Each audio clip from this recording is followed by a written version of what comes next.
Hi, everybody, and welcome to Zack Attack Talkback here on Rugby Wrap Up. I'm joined by TESS FEURY today, who plays for USA Eagles. Tess, thank you so much for taking the time. Thank you for having me. I'm really excited for the opportunity. Great. So we'll start at the very beginning here. I think I read that you picked up the game when you were 4 years old. Is that correct? That is correct. Yes, I'm really lucky. My parents got me into rugby at age 4. I started playing flag rugby for the Denville Dogs in northern New Jersey and just haven't put down the ball since. What was it like kind of growing up in New Jersey, playing the game? You know, were there a lot of opportunities? Did you make a lot of friends kind of doing that around the state? What was it like to specifically be from Jersey and play the sport with the same kind of Jersey brand, I guess, of rugby that we may have here? Yeah, for sure. I love New Jersey. I always will call it home.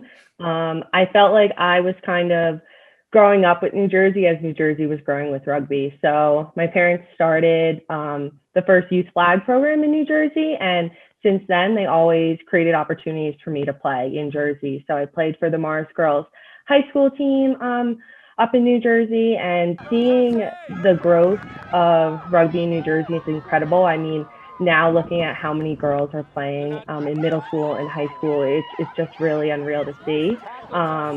And the support that I receive from all the people who have, I know from rugby in New Jersey is just incredible. So it's really great to see so many more opportunities for kids to play in Jersey. And then after you played here in high school, you went on to have a really successful career at Penn State. What was that transition like to the college game? You know, were you recruited coming out of high school, or did you kind of just see a program at Penn State that you really liked and headed there? What was that pathway like for you to college? Yeah, so in high school, I played soccer and rugby, and I was actually highly considering playing soccer in college at the D2 or D3 level. And my older brother, Blaze, had went to Penn State and played rugby. So I had seen the girls' team kind of in passing, and I realized how blessed I was for the opportunity to grow up playing rugby, and it was such a unique opportunity to play in college. So I kind of just went along with that and was recruited to Penn State. It was nice to stay on the East Coast because then, you know, my family and friends and teammates from high school could come and see me play and kind of support me along my rugby journey at Penn State. I guess it wasn't always the plan to play for the national team. When did that kind of happen? What was, when did you decide that you wanted to do this and get to the highest levels of the sport in the country? Yeah, when I was a senior in high school, I really started to get some opportunities with the age grade programs with USA Rugby. I went to the Youth Olympics, playing sevens for the USA right before I went to college. And my first couple of years of college, I really just focused on Penn State. And then as I geared towards graduation, those opportunities to play with the senior side national team kind of started to pop up. Playing at the D1 level, there was always scouts at our games, and we've always kind of kept in touch. And Penn State really provided a platform for me to be able to play for Penn State while also playing for the national team. What was it like to play when you kind of had it as a secondary thing in your life, as opposed to now it's kind of the full focus for you? Yeah, since I graduated college, I was balancing a full-time career as a nurse while also trying to play for the national team. But in the gear up towards the World Cup, USA Rugby has provided us with the opportunity to play on more of a full-time basis. So I actually stepped away from my job to focus on full-time rugby with the national team. Definitely not easy. I really do miss my career, but I also know that, healthcare will always be a thing. So after the World Cup next year, I can kind of step right back into it. So both my career at home and USA Rugby has been really supportive in that decision. And it seems that most of my teammates are, with a year to the World Cup, really focusing on rugby right now. And was that a disappointment that the World Cup had to be postponed? Yeah, I think at first, I wasn't shocked, but I was at the same time. It was a disappointment just because, I had my eyes set on that. I had put my whole life on hold for this. But then as I really started to think about it and talk to my teammates, we realized that this extra prep time is going to be huge for us. I mean, none of us had played rugby in a year because of the pandemic. So we were already kind of on the back foot. And we've been in full-time training for 8 weeks now. And to see the growth and improvement it's just incredible. So I can't imagine how far we're going to be a year from now. So we'll really be prepared.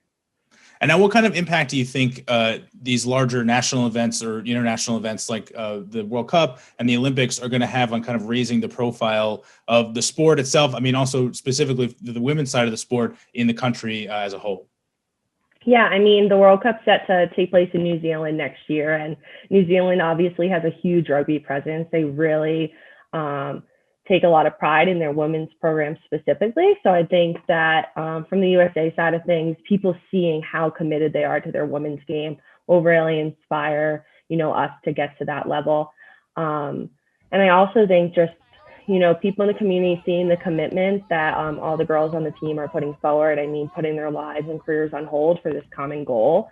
I think will just really inspire people to, get more involved in women's rugby, support it, watch it more. Yeah, I just think about what, the World Cup has done for the women's soccer team and that sport in this country as well. I envision, something similar, for when the U.S. takes on the international competition at, the World Cup and for rugby as well. Yeah. We always talk about on our team, the USA soccer girls, and how they really set a platform that we're aiming to get to. And we're really, step by step trying to build that culture and really just get the support from the community.